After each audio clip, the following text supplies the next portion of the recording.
இவதான் படத்தோட heroine Kiki, சின்ன சூனியாக்காரி. வெதர்லாம் எப்படி இருக்குன்னு பாத்துட்டு ரேடியோல வெதர்லாம் இனிமேல் எப்படி இருக்கும்னு கேட்டுட்டு இருக்கா. இன்னைக்கும் நாளைக்கும் வெதர் ரொம்பவே சூப்பரா இருக்கும்னு ரேடியோல சொல்றாங்க. அதை கேட்டதும் கீகிக்கு ரொம்பவே சந்தோஷம். வேகமா வீட்டுக்கு ஓடுறா. இது கீகியோட செல்ல பூனை ஜிஜி. இவங்க கீகியோட அம்மா. இவங்க சூனியக்காரின்றனால இவங்களுக்கு தெரிஞ்ச மேஜிக் பவர் எல்லாம் வச்சு அவங்க ஊர்ல இருக்க வயசானவங்களுக்கு, உடம்பு சரியில்லாதவங்களுக்கு எல்லாம் மருந்து தயாரிச்சு கொடுப்பாங்க. கீகி ஏன் வெதர் நல்லா இருக்குன்னு தெரிஞ்சதும் ரொம்ப சந்தோஷப்பட்டானா. ட்ரைனிங் எடுத்துக்கிறதுக்காக வீட்டை விட்டு போக போறா. இது அவங்க விச்சஸோட வழக்கம். 13 வயசு ஆனதும் அவங்களோட ட்ரைனிங்காக அவங்க வெளியில போவாங்க. கீகியோட அம்மாவும் அந்த மாதிரி தான் ட்ரைனிங்காக இவங்க இப்போ இருக்க ஊருக்கு வந்திருப்பாங்க. அங்க அவளோட அப்பாவை மீட் பண்ணி லவ் பண்ணி மேரேஜ் பண்ணிருப்பாங்க. அவர் விச் கிடையாது, ஹியூமன் தான். கீகியோட அம்மாக்கு அவ இப்ப ட்ரைனிங்காக வீட்டை விட்டு போறதுல விருப்பமே இல்ல. அவ இன்னும் சின்ன பொண்ணுன்னு நினைக்கிறாங்க. ஆனா கீகி இப்பதான் ரொம்பவே சந்தோஷமா இருக்கா. அவ வெளியில போய் நிறைய விஷயங்களை தெரிஞ்சுக்கணும்னு நினைக்கிறா. அவங்க அம்மா அவ ட்ரைனிங்க்கு போற இடத்துல அவ எப்படி எல்லாம் இருக்கணும்ன்றத சொல்லி கொடுக்குறாங்க. இவங்க ஒரு நல்ல விச்சஸா மட்டும்தான் இருக்கணுமா. கீகி அவளோட பேரண்ட்ஸ், அவளோட டவுன்ல இருக்க எல்லாத்துக்கும் ஒரு பாய் சொல்லிட்டு அவளோட ட்ரைனிங் ஸ்டார்ட் பண்றதுக்காக ஹாப்பியா வீட்டை விட்டு கிளம்புறா. கூட அவளோட செல்லப்பேட்டு ஜிஜியும் கூட்டிட்டு போறா. ரெண்டு பேரும் ரேடியோல சாங் கேட்டுட்டே அவங்களோட டிராவலிங் என்ஜாய் பண்ணிட்டே போயிட்டு இருக்காங்க. வழியில வானத்துல இவ்ள மாதிரியா இன்னொரு பொண்ணு அவளோட ட்ரைனிங் எல்லாம் முடிச்சிட்டு வீட்டுக்கு போயிட்டு இருக்கா. அவகிட்ட கீகி அவளோட ட்ரைனிங் எக்ஸ்பீரியன்ஸ் எல்லாம் கேட்டு தெரிஞ்சுக்கிறா. திடீர்னு ஜோரா மழை பெய்ய ஆரம்பிக்குது. ட்ராக்ல ஒரு ட்ரெயின் நின்னுட்டு இருக்கிறத கீகி பார்த்துட்டு மழை நிக்கிற வரைக்கும் சேஃபா இருக்கிறதுக்காக அந்த ட்ரெயின்குள்ள போயிடுறா. கீகி டிராவல் பண்ணதுல டயர்டா இருக்கா போல. அங்க புல்லுங்கெல்லாம் நல்லா மெத்து மெத்துன்னு இருக்கனால மழை நிக்கிற வரைக்கும் தூங்கலான்னு தூங்க ஆரம்பிக்கிறா. அவ கூட சேர்ந்து ஜிஜியும் தூங்கிடுது. ட்ரெயின் மூவ் ஆகுது. இவங்க ரெண்டு பேரும் தூங்கிட்டு இருக்கனால ட்ரெயின் மூவ் ஆகுறது இவங்களுக்கு தெரியல. காலையில விடிஞ்சிருது. இவங்க ரெண்டு பேரும் தூங்கிட்டே இருக்காங்க. இவங்க இப்ப போற ட்ரெயின்ல மாடுங்களை ஏத்திட்டு போறாங்க. அதுங்களுக்கு தான் இவங்க இப்ப படுத்துட்டு இருக்க பில்லு. பில்லுக்கு கீழே இருக்க மாடு பில்லை இழுத்து சாப்பிடும் போது தெரியாம கீக்கியோட காலை புடிச்சிருது. அப்பதான் ரெண்டு பேரும் முழிச்சு பார்த்துட்டு ட்ரெயின் மூவ் ஆயிட்டு இருக்குன்றத தெரிஞ்சுக்கிறாங்க. கீகி தூரத்துல ஒரு சிட்டி இருக்கிறத பாக்குறா. சரி அங்க போயிட்டு ஸ்டே பண்ணிட்டு அங்க இருந்து அவளோட ட்ரைனிங்ஸ் எல்லாம் ஸ்டார்ட் பண்ணலான்னு அந்த சிட்டிக்கு போறா. அவ போயிருக்க டவுன் ரொம்பவே பெருசா இருக்கு. நிறைய பீப்புள்ஸ், மார்க்கெட்ஸ், டவுன்ஸ், பஸ் எல்லாம் ஒரே இடத்துல இருக்கிறத பாக்குறா. அங்க ஒரு பெரிய கிளாக் டவரும் இருக்கு. அங்க ஒரு வயசானவர் இருக்காரு. அவர்கிட்ட கீகி இதுக்கு முன்னாடி ஏதாவது சூனியக்காரங்க இங்க வந்து ஸ்டே பண்ணிருக்காங்களான்னு கேக்குறா. ரொம்ப வருஷமா அந்த ஊர்ல எந்த சூனியக்காரங்களும் இல்லையா. இவதான் இப்ப வந்திருக்கலாம். கீகி அவளோட ட்ரைனிங்ஸ் ஸ்டார்ட் பண்றதுக்கு கரெக்டான பிளேஸ சூஸ் பண்ணிருக்கிறத நினைக்கிறா. அந்த ஊர்ல இருக்க எல்லாத்தையும் பார்த்துட்டே போற கீகி தெரியாம ஒரு பஸ்ஸுக்கு குறுக்குல போயிடுறா. டிராபிக் போலீஸ் வந்து அவளை புடிச்சு வச்சுக்கிறாரு. யாரோ ஒருத்தர் திருடுங்கன்னு கத்துறாங்க. ஆபீசர் யாருடாது நான் இருக்க இடத்துல திருடுறதுன்னு அவங்கள பார்க்க போன கேப்ல இவ அந்த இடத்துல இருந்து எஸ்கேப் ஆயிடுறா. என்னடா வந்த ஃபர்ஸ்ட் டேவே இப்படி ஆயிடுச்சுன்னு அப்செட்டோட இவ போயிட்டு இருந்தா. இவ பறந்து போறத பார்த்த ஒரு பையன் இவ கிட்ட வந்து பேசுறான். இவன் பேரு தாம்போ. இவன் தான் கீகி ஆபீசர் கிட்ட இருந்து தப்பிக்கிறதுக்காக திருடங்கன்னு கத்தியிருப்பான். அவனுக்கு விச்சஸ்னா ரொம்பவே பிடிக்கும். கீகி கிட்ட விச்சஸ பத்தின நிறைய விஷயங்களை கேக்குறான். அவனுக்கும் பறக்கணும்னு ஆசையா இருக்கான். இவளோட தொடப்பத்தை கொஞ்ச நேரம் குடுப்பாலான்னு கேக்குறான். ஏற்கனவே அப்செட்டா இருக்க கீகிக்கு இவன் பேசிட்டே இருக்கிறது ரொம்பவே டென்ஷன் ஆயிடுது. அங்க இருந்து பறந்து போயிடுறா. இவ ஸ்டே பண்றதுக்காக ஹோட்டல்ஸ்க்கு போறா. இவ சின்ன பொண்ணா இருக்கனால யாருமே ரூம் கொடுக்க மாட்டேங்கிறாங்க. நைட் ஆக போகுது. அதுக்குள்ள அவ ஸ்டே பண்றதுக்கு ஏதாவது ஒரு இடத்த கண்டுபிடிச்சு ஆகணும். ஏதாவது ரூம்ஸ் கிடைக்குமான்னு தேடி போயிட்டே இருக்கா. வழியில ஒரு பிரெக்னன்ட் லேடிய பாக்குறா. அவங்க பேக்கரிக்கு வந்த லேடி அவங்க குழந்தையோட ஸ்விப்பரை விட்டுட்டே போயிட்டனால அது அந்த லேடி கிட்ட குடுக்கறதுக்காக அவங்கள கூப்பிட்டு இருக்காங்க. அதை பார்த்ததும் கீகி அவங்களுக்கு ஹெல்ப் பண்றா. அந்த பேபியோட மதர் தேங்க்யூ லெட்டர் ஒன்னு பேக்கரி லேடி கிட்ட குடுக்க சொல்லி கொடுத்திருப்பாங்க. கீகி அதை எடுத்துட்டு வந்து இவங்க கிட்ட குடுக்குறா. பேக்கரி லேடி கிட்ட இவ எதுக்காக இந்த டவுனுக்கு வந்திருக்கான்ற எல்லா விஷயத்தையும் சொல்றா. இவ அவங்களுக்கு உதவி பண்ணிருக்கா. அதனால அவங்களும் இவளுக்கு ஹெல்ப் பண்ற விதமா இவங்க கிட்ட ஒரு காலி ரூம் இருக்கு. அதுல இவள ஸ்டே பண்ணிக்க சொல்றாங்க. இப்ப கீகி ஸ்டே பண்ணி அவளோட ட்ரைனிங்ஸ் எல்லாம் ஸ்டார்ட் பண்றதுக்கு அவளுக்கு அந்த டவுன்லயே ஒரு ரூம் கிடைச்சிருது. ஜிஜி வந்ததுமே பக்கத்து வீட்டுல ஒரு வெள்ளை பூனைய பார்த்துட்டு அதை எப்படியாவது கரெக்ட் பண்ணணும்னு முடிவு பண்ணுது. கீகிக்கு இப்ப தங்கறதுக்கு ஒரு வீடு கிடைச்சிருது. அவ அங்க இருக்க வரைக்கும் அவளோட லைஃப ரன் பண்றதுக்கு அவளுக்கு பணம் தேவைப்படுது. அதனால அவ டெலிவரி பிசினஸ் பண்ணலாம்னு நினைக்கிறா. பேக்கரி லேடி ஓசோனோ அவ ட்ரைனிங்ல முடிச்சு போற வரைக்கும் அவளை அங்கேயே ஸ்டே பண்ணிக்க சொல்றாங்க. அவளுக்கு இன்னும் நிறைய ஹெல்ப்பும் பண்றாங்க. கீகிக்கு வேலை கிடைக்கிற வரைக்கும் அவ பேக்கரியில ஓசோனோக்கு ஹெல்ப் பண்ணிட்டு இருக்கா. கீகியும் ஜிஜியும் ஷாப்பிங் பண்றதுக்காக கடைக்கு போறாங்க. ஷாப்பிங்லாம் முடிச்சிட்டு திரும்ப வந்தா வழியில டாம்போ இவங்கள மீட் பண்றான். இவ கிட்ட பேசுறான். இவ நீ எல்லாம் ஒரு ஆளா உன்கிட்ட நான் பேசணுமான்னுட்டு அங்க இருந்து கிளம்பிடுறா. கீக்கிக்கு டெலிவரி பண்ண சொல்லி ஃபர்ஸ்ட் ஆர்டர் ஒண்ணு கிடைக்குது. கஸ்டமர் அவங்க ரிலேட்டிவோட பர்த்டேக்கான கிஃப்ட் இவள போய் டெலிவரி பண்ண சொல்றாங்க. அதுக்குள்ள இருக்கிறது ஒரு பொம்மை கேட். டாம்போ அவ பறந்து போறத பார்த்துட்டு அவ இப்ப எங்க ஸ்டே பண்ணிட்டு இருக்கான்றது எல்லாத்தையும் தெரிஞ்சுக்கிறான்.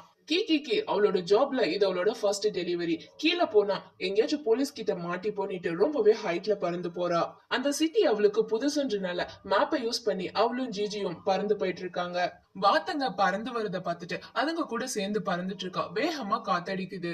அதுல இவ டெலிவரி பண்றதுக்காக எடுத்துட்டு போயிருந்த கிஃப்ட் பறந்து கீழே விழுது. எப்படியோ அதை புடிச்சிடுறா. ஆனா இவ பேலன்ஸ் இல்லாம அங்க இருக்க ஒரு மரத்துல விழுந்துடுறா. பக்கம் ஒரு நெஸ்ட் இருக்கு. அங்க இருக்க காக்கா எங்களுக்கு எல்லாம் கோவம் வந்து இவங்கள அங்க இருந்து போக சொல்லி துரத்துதுங்க. அந்த நெஸ்டோட அம்மா காக்கா வேற கீக்கி கிட்ட உன்னை இன்னொரு டைம் நான் இந்த சைட் பார்க்கவே கூடாது, ஒழுங்கா இங்க இருந்து ஓடி போயிருன்னு மிரட்ட மாதிரியே துரத்துது. எப்படியோ ரெண்டு பேரும் அங்க இருந்து காக்காங்க கிட்ட தப்பிச்சிடுறாங்க. கீக்கிக்கு இப்ப ஒரு பெரிய ப்ராப்ளம். அவ டெலிவரி பண்றதுக்கான எடுத்துட்டு போன பூனை இப்ப அந்த கூட்டுல இல்ல. அவ விழுந்த இடத்துலதான் அந்த பொம்மை இருக்குன்னு திரும்பவும் எடுக்கிறதுக்காக அந்த காட்டுக்கு போறா. அங்க இருக்க காக்காய்ங்கெல்லாம் இவங்களுக்கு திரும்பி வரவே கூடாதுன்னு துரத்துதுங்க. கீக்கிக்கு இது அவளோட ஃபர்ஸ்ட் ஜாப். இத அவ ஒழுங்கா பண்ணிருந்தாதான் இன்னும் நிறைய கஸ்டமர்ஸ் அவளுக்கு வருவாங்க. டக்குன்னு அவளுக்கு ஒரு ஐடியா தோணுது. அவ டெலிவரி பண்றதுக்காக எடுத்துட்டு வந்த பூனையும் இவ கூட இருக்க ஜிஜியும் ஒரே மாதிரிதான் இருக்காங்க. அதனால ஜிஜிய கிஃப்டா எடுத்துட்டு போறா. கீகி அவ தொலைச்ச பூனை பொம்மைய திரும்ப காட்டுக்கு போயிட்டு எடுத்துட்டு வர வரைக்கும் ஜிஜி பூனை பொம்மைய நடிச்சாகணும். அவ டெலிவரி பண்ண வேண்டிய இடத்துக்கு ஜிஜிய டெலிவரி பண்ணிடுறா. பாவம் ஜிஜி கீக்கியால பெரிய ப்ராப்ளத்துல மாட்டிட்டு இருக்கு. கீகி தொலைஞ்ச பொம்மைய எடுத்துட்டு வர வரைக்கும் இது அந்த வீட்டுல பொம்மையா நடிக்கணும். பத்ததுக்கு அந்த வீட்டுல ஒரு நாய் வர இருக்கு. அதுகிட்ட இது மாட்டிக்க கூடாது. கீக்கியும் பறந்து போன காக்காங்க இவள காட்டுக்குள்ள அலோ பண்ணாதுன்னு கீழே போயிட்டு அங்க எங்கேயாவது கீழே விழுந்திருக்கான்னு பொம்மைய தேடி பாக்குறா. பொம்மைய தேடிட்டே இருக்கும்போது அங்க ஒரு வீடு இருக்கிறத பாக்குறா. அந்த வீட்டுல இவ மிஸ் பண்ண பொம்மையும் இருக்கு. வீட்டுல போயிட்டு யாராவது இருக்காங்களான்னு கூப்பிட்டு பாக்குறா. அந்த வீட்டுல யாருமே இல்ல. அந்த வீட்டோட ஓனர் ரூஃப் மேல இருக்காங்க. இவ அவங்கள பாக்குறதுக்காக போறா. அவங்க ஒரு லேடி, அவங்க பெயிண்டர் போல. அங்க இருக்க காக்காய்ங்க எல்லாத்தையுமே டிரா பண்ணிட்டு இருக்காங்க. ஒரு காக்கா கீக்கிய பார்த்ததும் என்ன நீ திரும்பவும் இங்க வந்துட்டியா, ஒழுங்கா இங்க இருந்து போயிடுன்ற மாதிரியே கீக்கிய பார்த்து கத்துது. அவங்க ரூஸ்லா எடுத்து வச்சிருந்த இவளோட பூனை பொம்மையை திருப்ப குடுக்குறாங்க. கீக்கி அதை பாக்குறா. அதோட கழுத்துல பிஞ்சு இருக்கு. ரூஸ்லா கீக்கி கிட்ட ஒரு டீல் போடுறாங்க. அவங்க அந்த பொம்மைய தைச்சு தர வரைக்கும் இவ அவங்க வீட்டை கிளீன் பண்ணணும். கீக்கியோ வீடெல்லாம் கிளீன் பண்ணி குடுக்குறா. அவங்களும் தைச்சு குடுக்குறாங்க. கீக்கி பொம்மைய எடுத்துட்டு ஜிஜிய கூட்டிட்டு வர்றதுக்காக போறா. பொம்மையா நடிச்சிட்டு இருக்க ஜிஜியும் அங்க இருக்க டாகும் மட்டும் ஒரு ரூம்ல தனியா இருக்காங்க. அந்த டாக் வேற முழிச்சிடுது. முழிச்சிட்டு ஜிஜி கிட்ட வந்து ஸ்மெல் பண்ணி பார்த்துட்டு அதை நெக்குது. என்ன நினைச்சதோ தெரியல. அப்புறமா அது பக்கமே படுத்து தூங்கிடுது. ஜிஜி அந்த டாக் கிட்ட நல்லா மாட்டிக்கிச்சு. நல்ல வேலையா கீகி பொம்மை எடுத்துட்டு அங்க போயிடுறா. டாக் எதையோ ஸ்மெல் பண்ணிட்டு ஜிஜிய அங்க இருந்து வீட்டுக்கு வெளியே எடுத்துட்டு வருது. கீகியும் அங்க போனதும் அவகிட்ட இருக்க கேட்ட இது வாங்கிக்கிட்டு அங்க பொம்மையா நடிச்சிட்டு இருக்க ஜிஜிய அவகிட்ட கொடுத்துருது. இந்த டாக் ரொம்ப நல்ல டாக் போல. எப்படியோ கீகியும் ஜிஜியும் சேர்ந்து அவங்களோட ஃபர்ஸ்ட் டெலிவரிய ஒழுங்கா பண்ணிட்டாங்க. இவ ஸ்டே பண்ணிருக்க பேக்கரி ஓனரும் கீகியோட டெலிவரி சர்வீஸும் அவைலபிளா இருக்குன்றத பிரெட்லயே செஞ்சு வச்சிருக்காரு. கீகி இன்னுமே ஒரு பாப்புலர் டெலிவரி கேர்ள் ஆகல. யாராவது ஒரு கஸ்டமர்ஸ் வருவாங்களான்னு வெயிட் பண்ணிட்டே இருக்கா. நியூவா ஒரு கஸ்டமர் கிடைக்கிறாங்க. இவளோட சர்வீஸ் வேணும்னு அவங்களோட வீட்டுக்கு இவ்வளவு போன் பண்ணி வர சொல்றாங்க. தாம்போ இவள பாக்குறதுக்காக வரான். அன்னைக்கு நைட் அவங்க ஊர்ல கிட்ஸுக்காக ஒரு பார்ட்டி நடக்குதாம். பார்ட்டியில இவன் கூட ஜாயின் பண்ணிக்க சொல்லி அவளை இன்வைட் பண்றான். கீகி அன்னைக்கு டெலிவரி பண்ண சொல்லி அவளுக்கு 2 கஸ்டமர்ஸ் வந்திருக்காங்க. இவளும் அவளோட ஒர்க் எல்லாம் முடிச்சிட்டு தாம்போ கூட பார்ட்டிக்கு போலான்னு முடிவு பண்றா. அவளோட சர்வீஸ் தேவைன்னு ஒருத்தர் போன் பண்ணி வர சொல்லி இருந்திருப்பாங்க. அவங்களோட வீட்டுக்கு போறா. அந்த வீட்டுல 2 வயசானவங்க இருக்காங்க. ஒரு லேடி அப்புறமா ஒரு மெய்டு. அந்த லேடியோட பேத்திக்கு இன்னைக்கு பர்த்டேவாம். அவங்க செஞ்சு தர கேக்க இவ எடுத்துட்டு போயிட்டு அவங்க பேத்தி வீட்டுல டெலிவரி பண்ணணும். கீக்கியோட பேட் லக். அந்த லேடியோட வீட்டுல இருக்க ஓவன் ஒர்க் பண்ணல. அடுப்புலதான் இப்ப கேக்க செய்யணும். கேக் ரெடி ஆகிறதுக்கு ரொம்பவே நேரமாகும். கீகி அந்த லேடி கூட இருந்து அவங்களுக்கு கேக் செஞ்சு முடிக்கிறதுக்கு நிறையவே ஹெல்ப் பண்றா. கேக் ரெடி ஆகிறதுக்கு லேட் ஆகுறதுனால கீகி பார்ட்டிக்கு போக வேண்டிய டைமும் ஆயிடுது. மழை வர பெய்ய ஸ்டார்ட் ஆயிடுது. கிக்கி எப்படியாவது கேக்க டெலிவரி பண்ணணும்னு அதை சேஃபா வச்சுட்டு மழையிலேயே நனைஞ்சிட்டே போறா.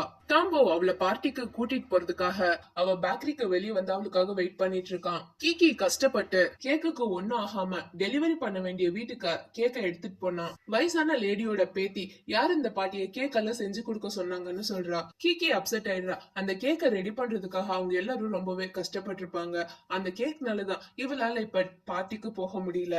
சேடா வீட்டுக்கு போறா. டம்போ அவளுக்காக அவ்வளவு நேரம் வெயிட் பண்ணிட்டு அப்பதான் அங்க இருந்து கிளம்பிருப்பான். மலையில நனைஞ்சிட்டு டெலிவரி பண்ணனால அவளுக்கு உடம்பு சரியில்லாம போயிடுது. ஓசோனா அவளை பத்திரமா பாத்துக்கிறாங்க. தம்பு அவளை பாக்குறதுக்காக வந்திருந்தானா. இவளுக்கு உடம்பு சரியில்லாம ரெஸ்ட் எடுத்துட்டு இருக்கான்னு தெரிஞ்சுதான் அவன் கிளம்பி போயிட்டானா. ஜிஜியும் கொஞ்சம் கொஞ்சமா அவங்க பக்கத்து வீட்ல இருந்த பூனைய கரெக்ட் பண்ணுது. கீக்கிக்கு உடம்பு சரியானதோ ஓசோனோ அவங்களுக்காக சில ஸ்வீட்ஸ போயிட்டு அவங்க சொல்ற இடத்துல இவள டெலிவரி பண்ண சொல்றாங்க. ஜிஜியும் பக்கத்து வீட்டு பூனைய கரெக்ட் பண்ணிடுச்சு. அது அந்த பூனை கூட பிஸியா இருக்கனால கீக்கி மட்டும் தனியா டெலிவரி பண்றதுக்கு போறா. ஓசோனோ இவள டெலிவரி பண்ண சொல்லி அனுப்புனது தம்போவோட வீட்டுக்கு தான். இவங்க ரெண்டு பேரும் ஃப்ரெண்ட்ஸ் ஆகணும்ன்றதுக்காகவே ஓசோனோ வேணும்னு இந்த மாதிரி பண்ணிருக்காங்க. கீகி அவன் கூட பார்ட்டிக்கு வர முடியாதனால அவன் கிட்ட சாரி கேக்குறா. தம்போக்கு பறக்கணும்னு ரொம்பவே ஆசை இருக்கனால அவன் ஃபிளையிங் சைக்கிள ரெடி பண்ணிருப்பான். அத கீகிக்கு காட்டுறான். அப்புறம் ரெண்டு பேரும் அதுலயே ஒரு ரைடும் போறாங்க. ரெண்டு பேரும் ரைட என்ஜாய் பண்ணிட்டு ஜாலியா போயிட்டே இருக்காங்க. முன்னாடி ஒரு கார் வந்துருது. தம்போவால ஃபிளையிங் சைக்கிள ஸ்டாப் பண்ண முடியறது இல்ல. ரெண்டு பேரும் கீழே விழுந்துடுறாங்க. பாவம் அவன் கஷ்டப்பட்டு ரெடி பண்ண சைக்கிள் பார்ட் பார்ட்டா போயிடுது. ஆனாலும் ரெண்டு பேரும் அந்த ரைட ரொம்பவே ஜாலியா என்ஜாய் பண்ணாங்க. அவங்க ஊர்ல பேசஞ்சர்ஸ் வச்சுட்டு போற ஃபிளையிங் பலூன் ஒன்னு ரெடி பண்ணிட்டு இருக்காங்க. தம்போ அது கம்ப்ளீட்டா ரெடி ஆனதும் அதுல இவங்க ரெண்டு பேரும் போகணும்னு சொல்றான். இவனோட சில கேர்ள் ஃபிரெண்ட்ஸ் எல்லாம் அங்க வராங்க. அவங்க வந்து இவன் கிட்ட பேசவும் கீக்கே பொசசிவ் ஆயிடுது. அங்க இருந்து கோச்சிட்டு போயிடுற. டர்போக்கு என்னாச்சு, ஏன் அவ கோச்சிட்டு போறான்றதே புரியல. இவ அதுக்கப்புறம் தனியாவே இருக்கா. ஜிஜி அதோட கேர்ள் ஃபிரெண்ட் கூட ரொம்பவே பிஸியா இருக்கு. ஒரு நாள் ஜிஜி வீட்டுக்கு வருது. இவ கிட்ட என்னவோ பேசுது. ஆனா இவளால அதை புரிஞ்சுக்க முடியல. இவ விச் அவ பூனை என்ன பேசுதுன்றத இவளால புரிஞ்சுக்க முடியும். ஆனா இப்ப ஜிஜி பேசுறது மத்த நார்மல் கேட்டுங்க பேசுற மாதிரிதான் அவளுக்கு இருக்கு. கீகி பயந்துடுறா. இவளால பறக்க முடியுதுன்னு செக் பண்றா. இவளால பறக்க முடியல. இவளோட விச் பவர் எல்லாம் இவளை விட்டு போன மாதிரி ஃபீல் பண்றா. திரும்பவும் பறக்கிறதுக்காக கீகி நிறைய ட்ரை பண்றா. ஆனா அவளால பறக்கவே முடியல. அவளோட தொடப்பமும் உடைஞ்சு போயிடுது. ஏன் கீக்கியால அவளோட விச் பவர் எல்லாம் யூஸ் பண்ண முடியலன்னா அவ ரொம்பவே டிப்ரெஸ்டா இருக்கா. திரும்ப அவளோட மேஜிக் பவர் எல்லாம் அவளுக்கு கிடைக்கிற வரைக்கும் அவளோட டெலிவரி சர்வீஸ ஸ்டாப் பண்ணிடுறா. அவங்க ஊர்ல ரெடி பண்ணிட்டு இருந்த பிளையிங் பேசஞ்சர் பலூனும் ரெடி ஆயிடுது. டம்போ அதுல ஃபிளை பண்ணிருப்பான். அவனோட டிராவலிங்ல முடிஞ்சதுக்கு அப்புறமா கீக்கிக்கு போன் பண்ணி அவ பார்த்தாலான்னு கேக்குறான். கீக்கி டிப்ரெஸ்டா இருக்கனால இனிமேல் அவன் அவளுக்கு கால் பண்ண கூடாது, அவளை பாக்குறதுக்காக பேக்கரிக்கு வரக்கூடாதுன்னு சொல்லிடுறா. ஒரு நாள் கீகி காட்டுல மீட் பண்ண ரூசுலா இவளை பாக்குறதுக்காக வராங்க. இவளோட சுச்சுவேஷனை புரிஞ்சுக்கிட்டு இவளை கொஞ்சம் நார்மல் ஆக்குறதுக்காக அவங்க கூட அவளை காட்டுக்கு கூட்டிட்டு போறாங்க. ரூசுலா அவங்களோட வீட்டுல கீக்கியோட ஃபேஸ வச்சும் ஒரு பெயிண்டிங் பண்ணி வச்சிருக்காங்க. ரூசுலா கீக்கியோட ஃபேஸ அவங்க ஃபர்ஸ்ட் டைம் மீட் பண்ணதை வச்சுதான் பெயிண்டிங் பண்ணி வச்சிருக்காங்க. அந்த பெயிண்டிங் அவங்களுக்கு அவ்வளவா ஒன்னும் சாட்டிஸ்ஃபைட் ஆகல. இவளோட ஃபேஸ் இன்னும் அவங்களோட நிறைய பெயிண்டிங்ஸ்க்கு யூஸ்ஃபுல்லா இருக்கும்னு அவளோட ஃபேஸ டிரா பண்ணி வச்சுக்கிறாங்க. ரூசலாவால கூட சில டைம் பெயிண்டிங்ஸ் எல்லாம் பண்ண முடியாதான். அந்த மாதிரி டைம்ல அவங்கள ஃபுல்லா ரிலாக்ஸ் பண்ணிக்கணும்ன்றது மட்டும்தான் நினைப்பாங்களா. நிறைய பிளேஸ்க்கு எல்லாம் போயிட்டு அவங்களோட மைண்ட் ஃப்ரெஷ் ஆக்குவாங்களாம். அதே மாதிரி கீக்கியும் ட்ரை பண்ண சொல்றாங்க. ஒருவேளை இவளோட மைண்ட் ஃப்ரெஷ் ஆச்சுன்னா இவளால திரும்பவும் மேஜிக் பண்ண முடியலாமா. ரூசலா அவங்களோட லைஃப்ல நடந்த நிறைய எக்ஸ்பீரியன்ஸ கீக்கி கூட ஷேர் பண்றாங்க. இவ அவங்க கிட்ட இருந்து நிறையவே கத்துக்கிறா. கீக்கி இப்ப ஃப்ரெஷ்ஷா நார்மல் ஆயிட்டா. திரும்பவும் அவளோட ஒர்க்க ஸ்டார்ட் பண்ணலான்னு பேக்கரிக்கு வரப்போறத ஓசோனாக்கு போன் பண்றா. இவளோட சர்வீஸ கேட்டு ஒருத்தர் அடிக்கடி போன் பண்ணிட்டே இருக்காங்களாம். அதனால ஓசோனா இவள சீக்கிரமா வந்து இவளோட ஒர்க்க ஸ்டார்ட் பண்ண சொல்றாங்க. கீக்கியோட சர்வீஸ கேட்டு அடிக்கடி போன் பண்ணது. ஒரு டைம் அவ டெலிவரி பண்றதுக்காக ஒருத்தர் வீட்டுக்கு போகும்போது அவங்களுக்கு கேக் செய்யறதுக்காக ஒரு வயசானவங்களுக்கு ஹெல்ப் பண்ணி இருந்திருப்பா இல்ல, அவங்கதான். அவங்க இப்ப கீக்கி அவங்களோட வீட்டுக்கு வர சொன்னது. அன்னைக்கு கீக்கி அவங்களுக்கு நிறையவே ஹெல்ப் பண்ணி இருந்திருப்பா. அதுக்கு தேங்க் பண்ற விதமா அவளுக்கு அவங்க ஒரு கேக் ரெடி பண்ணி கிஃப்ட் பண்றாங்க. அவங்க வீட்டுல நியூஸ்ல கீக்கி அவங்க ஊர்ல ரெடி பண்ணிட்டு இருந்த பேசஞ்சர் பிளையிங் பலூன் காத்து வேகமா அடிக்கிறனால பறந்து போறத டிவில பாக்குற நிறைய பேர் அதை ஸ்டாப் பண்ண முயற்சி பண்ணிட்டு இருக்காங்க. தம்போ மட்டும் அந்த பலூனோட கயிறுல மாட்டிக்கிறான். கீக்கி அதை பார்த்துட்டு அவனுக்கு ஹெல்ப் பண்றதுக்காக போறா. அந்த பலூன்ல இன்னும் சில பேசஞ்சர்ஸும் இருக்காங்க. கீக்கி அங்க ஒருத்தர் கிட்ட தொடப்ப இருக்கிறத பார்த்துட்டு அதை வாங்கி பறக்க ட்ரை பண்றா. அவளோட விச் பவர் திரும்பவும் அவளுக்கு கிடைச்சிருது. அவளால பறக்க முடியுது. பலூன் போயிட்டு கிளாக் டவர்ல மாட்டிக்குது. தம்போ கயிறை புடிச்சுக்கிட்டு அந்த இடத்துல தொங்கிட்டு இருக்கான். கீக்கி போயிட்டு தம்போவை காப்பாத்துறா. மத்த பேசஞ்சர்ஸையும் பலூன்ல இருந்து பத்திரமா காப்பாத்திடுறாங்க. ஜிஜி பேசுறதையும் அவளால புரிஞ்சுக்க முடியுது. தம்போ எப்படியாவது பறந்தே ஆகணும்னு அவனோட எக்ஸ்பெரிமெண்ட்டை இன்னும் அப்டேட் ஆக்கிட்டான். அவனோட ஹார்ட் ஒர்க்னால அவன் ரெடி பண்ண பிளைங் மிஷினை யூஸ் பண்ணி அவனால பறக்க முடியுது. ஓசோனோக்கும் பேபி பிறந்துடுது. ஜிஜியும் அப்பாவாயிடுச்சு. அதுல ஒரு குட்டி அப்படியே ஜிஜி மாதிரியே இருக்கு. கீக்கி அவளோட ஒர்க்க திரும்பவும் ஸ்டார்ட் பண்ணிட்டா. ஜிஜி அப்பாவும் அதோட குட்டி பூனைக்கு அது மாதிரியே இருக்கிறதுக்கான ட்ரைனிங் எல்லாம் கொடுக்குது. கீக்கி அவளுக்கு நடக்கிற எக்ஸ்பீரியன்ஸ் எல்லாத்தையுமே அவங்களோட பேரண்ட்ஸ்க்கு லெட்டர் போடுறா. அவங்களும் அவளை நினைச்சு ரொம்பவே சந்தோஷப்படுறாங்க. இப்போ கீக்கி தான் அந்த ஊர்லயே பாப்புலர் பிளைங் டெலிவரி கேர்ள். கீக்கி இப்ப ஹாப்பியா